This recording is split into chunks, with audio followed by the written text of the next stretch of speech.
Hello friends, welcome to Eswari சமையல். இன்னைக்கு வந்து நம்ம ஈஸ்வரி சமையலில் காலை பிரேக்ஃபாஸ்ட்டுக்கு வந்து ஒரு டிஃப்ரெண்ட்டான ஒரு டேஸ்ட்டில் வந்து நம்ம பாலாக்கும் பார்லி அரிசியும் வச்சு ஒரு டிஃப்ரெண்ட் டேஸ்ட்டில் நம்ம ஒரு ரெசிபி செய்ய போகிறோங்க. இந்த ரெசிபி வந்து குழந்தைகள்லேருந்து பெரியவங்க வரைக்கும் எல்லாருக்குமே ரொம்ப பிடிக்கும். ரொம்பவே ஹெல்த்தியான ஒரு ரெசிபியும் கூடங்க. இப்போ இந்த ரெசிபி எப்படி செய்யலான்ட்டு பார்க்கலாம்.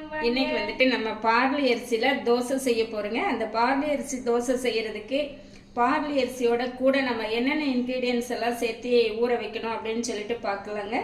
இதில் வந்து பார்த்தீங்க அப்படின்னா 1 டம்ளர் அரிசி வந்து எடுத்திருக்கேங்க. இதில் வந்து 1/2 கப் பார்லி எடுத்திருக்கேங்க. பார்லி அரிசி 1/2 கப். அடுத்து வந்து பார்த்தீங்க அப்படின்னா மாவு சவ்வரிசி வந்து 1/2 கப் எடுத்திருக்கேங்க. 1 கப் அவல், 1 ஸ்பூன் வெந்தயம். இது எல்லாமே சேர்த்து நல்லா ஊற வச்சுட்டேங்க. பார்த்தீங்கன்னா ஊற வச்சு நல்லா கழுவி எடுத்துகிட்டு வந்துட்டேன். இது பார்த்தீங்க அப்படின்னா ஒரு 5 மணி நேரம் நல்லா ஊற வச்சு எடுத்துகிட்டு வந்துட்டேங்க. ஏன்னா நம்மளுக்கு ஜவ்வரிசி பார்லி எல்லாம் நல்லா ஊறணும் இல்லைங்களா, அதனால நான் வந்து ஒரு 5 மணி நேரம் நல்லா ஊற வச்சுட்டேங்க. இப்போ பார்லி எல்லாமே நல்லா ஊறி இருக்குதுங்க. அதை தோசை மாவு பதத்துக்கு அரைச்சி எடுத்துகிட்டு வந்துடலாம். இப்போ நம்ம ஊற வச்சிருக்கிற அரிசியெல்லாம் சேர்த்திக்கலாங்க.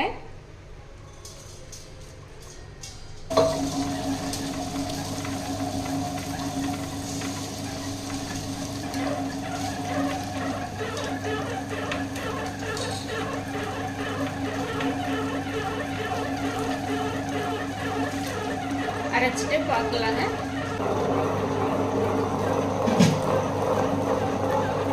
பாருங்க, நல்லா நைஸாக அரைச்சிடுச்சுங்க. பார்த்தீங்களா? இப்போ வந்து நம்ம எடுத்துக்கலாம். மாவு வந்து ஆட்டி எடுத்துட்டு வந்துட்டேங்க. 1 ஸ்பூன் கல் உப்பு சேர்த்திக்கலாம்.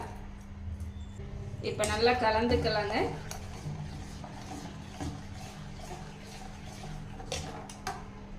மாவு பார்த்தீங்க அப்படின்னா நம்ம கோதுமை சேர்த்து அரைப்போம் பார்த்தீங்களா, அந்த மாதிரி இருக்குதுங்க.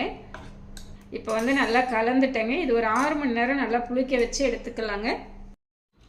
மாவு வந்து இப்போ நல்லா ரெடி ஆகிடுச்சுங்க. நான் இதில் வந்து கொஞ்சம் மாவு எடுத்து தனியாக வச்சுட்டேங்க. அதாவது தனியாக தோசை ஊற்றிக்கலாம் அப்படின்ட்டு. இதில் வந்து நம்ம வந்து கீரை வெங்காயமெல்லாம் சேர்த்த போகிறோம். அதனால் கொஞ்சம் மாவு எடுத்து வச்சுட்டேங்க. இப்போ இது வந்து நம்ம கலந்து விட்டுக்கலாம். உங்களுக்கு பார்த்தீங்க அப்படின்னா நம்ம வந்து உளுந்து சேர்த்தாதனால அந்தளவுக்கு பொங்கி வரலைங்க. ஓரளவுக்கு தான் பொங்கி வந்துருந்துச்சு. 1 ஸ்பூன் ஜீரகம் சேர்த்திக்கலாம். 1 பெரிய வெங்காயம் கட் பண்ணி வச்சுருக்கீங்க, சேர்த்திக்கலாம். பொடியாக கட் பண்ண 1 பச்சை மிளகாய். பாலக்கீரை வந்து நான் நல்லா அலசிட்டு இந்த மாதிரி பொடியாக கட் பண்ணி வச்சுருக்கேங்க. பார்த்தீங்களா எந்த அளவுக்கு கட் பண்ணியிருக்கேன்ட்டு. இது வந்து இந்த மாவுக்கு வந்து முக்கியமான ஒரு இன்க்ரீடியண்ட்டுங்க. இது வந்து உங்களுக்கு பாலக்கீரையில் வந்து சத்துக்கள் வந்து அதிகம். இது வந்து நம்ம இந்த மாவோடு சேர்த்து செய்யும்போது இனிமேல் நல்லா நம்மளுக்கு வந்து ஹெல்த்தாக இருக்குங்க. 1 கைப்பிடி வருங்க. இப்படி பிடிச்சோன்னா 1 கைப்பிடி வரும், சேர்த்திக்கலாம். நீங்கள் இந்த மாவில் வந்து இப்போ கீரை கலந்துட்டு உடனே எல்லா மாவும் தோசை ஊற்றிடுவீங்க அப்படின்னா எல்லா மாவுலேயும் கலந்துக்கோங்க. இல்லை அப்படின்னா நீங்கள் எந்த அளவுக்கு தோசை ஊற்றுறீங்களோ அதுக்கு தகுந்த மாதிரி இந்த கீரை வந்து சேர்த்திக்கோங்க. இப்போ நம்ம சேர்த்திருக்கிற கீரை வெங்காயத்துக்கு மட்டும் கொஞ்சமாக உப்பு சேர்த்திக்கலாங்க. இதில் பார்லி அரிசியில் பார்த்தீங்க அப்படின்னா நம்மளுக்கு வெயிட்லெஸ்க்கு வந்து ரொம்ப நல்லா ஹெல்ப் பண்ணுங்க. இப்போ பாருங்கள் நல்லா கலந்துட்டோம். எலும்பு மண்டலங்களுக்கு தேவையான சத்துக்கள் வந்து கீரையில் அதிக அளவில் இருக்குங்க. அப்போ நம்ம அடிக்கடி கீரை சேர்த்து சாப்பிடணும். நம்ம ஒரே மாதிரி பொரியலாவோ கடையிலாவோ சேர்த்து செஞ்சு சாப்பிட்டோம் அப்படின்னா நம்மளுக்கே போர் அடிக்குங்க. 2வது குழந்தைகள்லாம் அந்த மாதிரி கொடுத்தா சாப்பிட மாட்டாங்க. இந்த மாதிரி ஏதாவது டிஃப்ரெண்ட்டாக செஞ்சு கொடுத்தோன்னா இந்த மாதிரி ஊத்தாப்பம் இல்லை தோசை இந்த மாதிரியெல்லாம் ஊற்றி கொடுக்கும்போது அவங்க வந்து சாப்பிட்டுக்குவாங்க. அவங்களுக்கு வந்து இந்த டேஸ்ட்டும் ரொம்ப பிடிக்குங்க. இப்போ நல்லா கலந்துட்டேங்க. இது ஒரு 5 நிமிஷம் இருக்கட்டும். இப்போ வந்து நம்ம ஊத்தாப்பம் ஊற்றிக்கலாங்க. இதுக்கு வந்து அடுப்பு ஆன் பண்ணிவிட்டு ஒரு தவா வச்சுட்டேங்க. ஃபஸ்ட்டு வந்து நம்ம எண்ணெய் வந்து அப்ளை பண்ணி, நீங்கள் இரும்புக்கல்லாம் ஃபஸ்ட்டு செய்யும்போதும் ஃபஸ்ட்டு தோசையோ அல்லது இந்த மாதிரி ஆப்பமோ எது செஞ்சீங்க அப்படின்னாலுமே நீங்கள் வந்துட்டு ஃபஸ்ட்டு எண்ணெய் வந்து அப்ளை பண்ணிக்கணுங்க.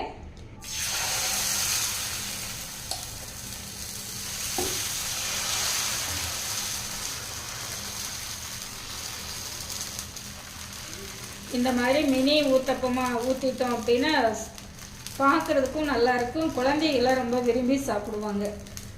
சுற்று கொஞ்சம் எண்ணெய் விட்டுக்கலாங்க. பாருங்கள் தோசை எப்படி வந்திருக்கு பார்த்தீங்களா, அப்படியே நல்லா அந்த கோல்ஸ் எல்லாம் வந்து பபுள்ஸ் வந்துட்டு எப்படி இருக்குன்னு பாருங்கள்.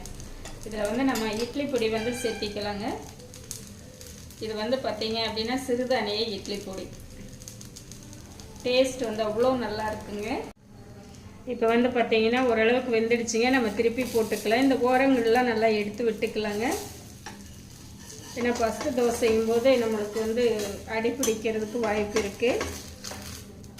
வா சூப்பருங்க.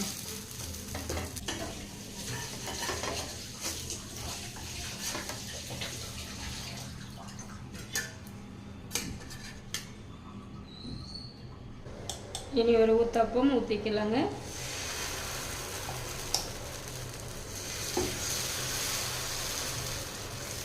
சுற்றி எண்ணெய் விட்டுக்கலாம்.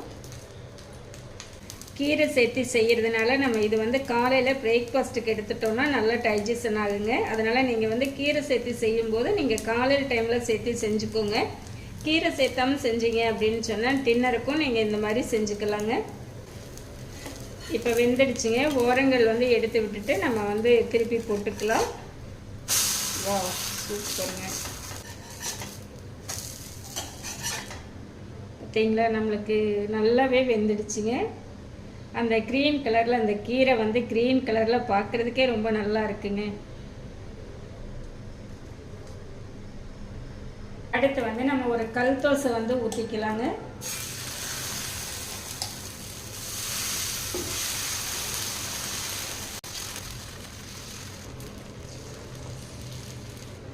சுத்த எண்ணெய் விட்டுக்கலாங்க. மேலாப்லையும் கொஞ்சம் எண்ணெய் விட்டுக்கலாம். வெந்துடுச்சுங்க. ஓரங்கள் வந்து இந்த மாதிரி எடுத்து விட்டுட்டு திருப்பி போட்டுக்கலாம்.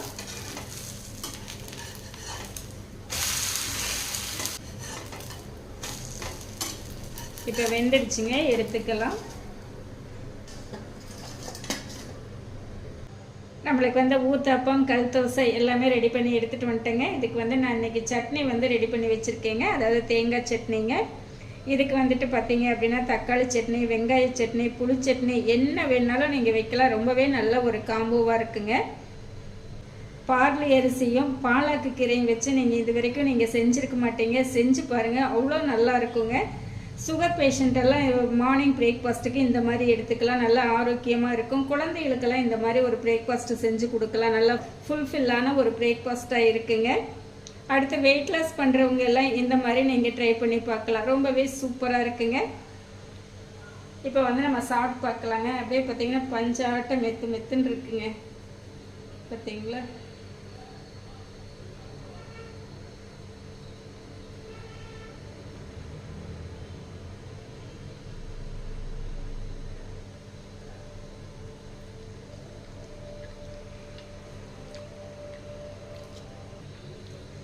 வா சூப்பராக இருக்குதுங்க. சொல்கிறதுக்கு வார்த்தைகளே இல்லை, அவ்வளோ ஒரு டேஸ்ட்டாக இருக்குதுங்க. இந்த மாதிரி கண்டிப்பாக நீங்களும் செஞ்சு பாருங்கள். எனக்கு நான் செஞ்ச இந்த ரெசிபி வந்து உங்களுக்கு ரொம்பவே பிடிச்சிருக்கும்னு நினைக்கிறேன். இந்த மெத்தடில் நீங்களும் செஞ்சு பார்த்துட்டு எப்படி இருக்குன்ட்டு கமெண்ட் பண்ணுங்கள். பிடிச்சிருந்தா லைக் பண்ணி ஷேர் பண்ணுங்கள். நம்ம ஈஸ்வரி சமையலை சப்ஸ்கிரைப் பண்ணி வச்சுக்கோங்க. அப்போ தான் நான் போடுற வீடியோஸ் உங்களுக்கு உடனுக்குடன் நோட்டிஃபிகேஷனாக வருங்க. என்னுடைய மற்ற வீடியோஸ் எல்லாமே ஒரு டைம் விசிட் பண்ணி பாருங்கள். உங்களுக்கு ரொம்பவே யூஸ்ஃபுல்லாக இருக்குங்க. தேங்க்ஸ் ஃபார் வாட்சிங்.